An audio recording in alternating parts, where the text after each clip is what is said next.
अस्सलाम वालेकुम, मैं हूं अतर काज़मी और आप देख रहे हैं प्रोग्राम पावर कॉरिडोर्स। पाकिस्तान में इस वक्त एक ऐसी निगरान हुकूमत है जिसके हवाले से अगर आप ये कहें कि हमने माजी में कभी भी ऐसी निगरान हुकूमत नहीं देखी। अब आप पूछ रहे होंगे कि इसकी क्या वजह है।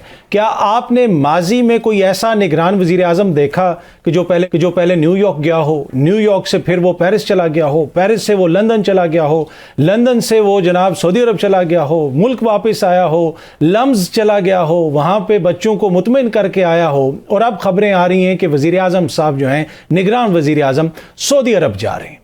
इलेक्शन की तारीख भी सामने आ चुकी है और यकीनन उसी तारीख के ऊपर इलेक्शन होंगे, उसमें किसी को कोई शक व शुबा नहीं होना चाहिए। मोअज़्ज़िज़ अदालत ने बिल्कुल वाज़ेह कर दिया।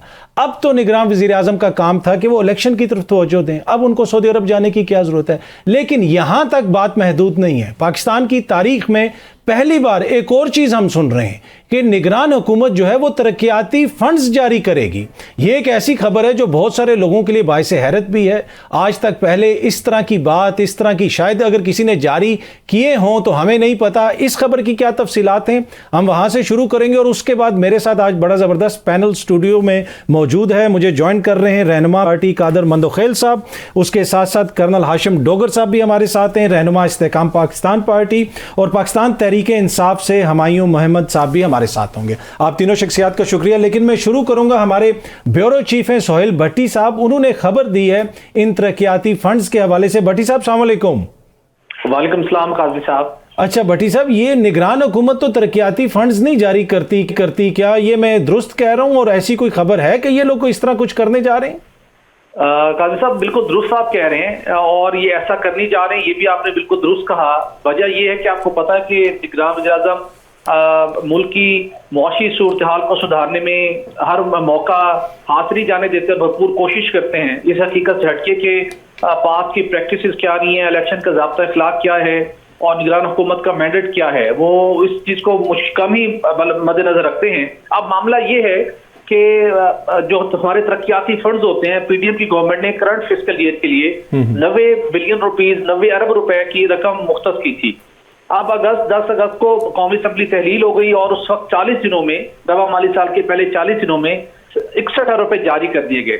उसके बाद जो कमेटी तरक्याती स्कीमें मंजूर करती है, स्टेरिंग कमेटी, वो तहलील हो गई क्योंकि वो कौमी असम्बली पर मुश्तमिल थी। उसके बाद पीपल्स पार्टी ने बहुत ज्यादा इस मामले को उठाया, शोर मचाना शुरू किया कि हमारे फंड्स रुक गए, हमें फंड्स नहीं मिल रहे। दीगर जमातें भी चाहती थी कि किसी न किसी तरीके से हमें ये फंड्स मिले।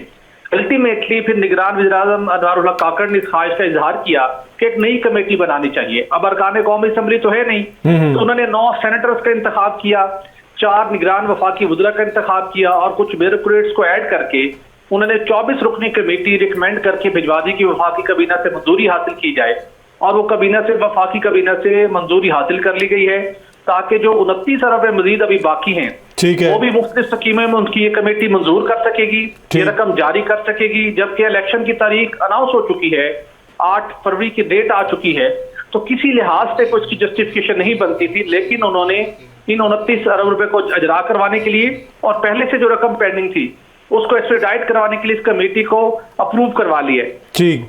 अच्छा, ये जो रकम है ये एमपीएस वगैरह को तो ऑब्वियसली अब नहीं दी जा सकती ना, उस हल्के में जो एडमिनिस्ट्रेशन है उनको जारी की जाएगी। देखिए ये बड़ी इंटरेस्टिंग ये कहानी है। ये नाम तो हम ये अरकान कौमी असम्बली लेके जा रहे हैं, लेकिन इसके जो टीआरस बने हुए हैं, ये स्कीम बनती कैसी है, बड़ी इंटरेस्टिंग है। आप एमपीए को छोड़िए, एमएनए को छोड़िए, सेनेटर को छोड़िए, काकड़ साहब को छोड़िए, मिसाल के तौर के ऊपर काकड़ साहब का एक हल्का है, उस हल्के के 10 लोग जो उस इलाके में रिहायशी हैं, किसी भी मोहल्ले में, किसी भी टाउन में, वो 10 लोग एक दरखास्त लिख के दे देंगे डीसी को, डिप्टी कमिश्नर को, कि हमारे यहाँ ये गली पुख्ता होनी चाहिए और हमारे अंदाजे के मुताबिक इतनी रकम इसके ऊपर लगेगी। डीसी साहब एक तखमीना बनवाएंगे, प्रोविंशियल गवर्नमेंट को भिजवा देंगे, प्रोविंशियल गवर्नमेंट वो एक परवाना जारी कर देगी फेडरल गवर्नमेंट इस कमेटी को, ये स्टीयरिंग कमेटी जो पहले से तैयार बैठी होगी उसी वक्त उसको अप्रूव करके फंड जारी करवा देगी। ठीक, इसमें ये इसका क्राइटेरिया है। ठीक है, सोहेल भट्टी साहब बहुत बहुत शुक्रिया, थैंक यू सो मच हमें ज्वाइन करने का।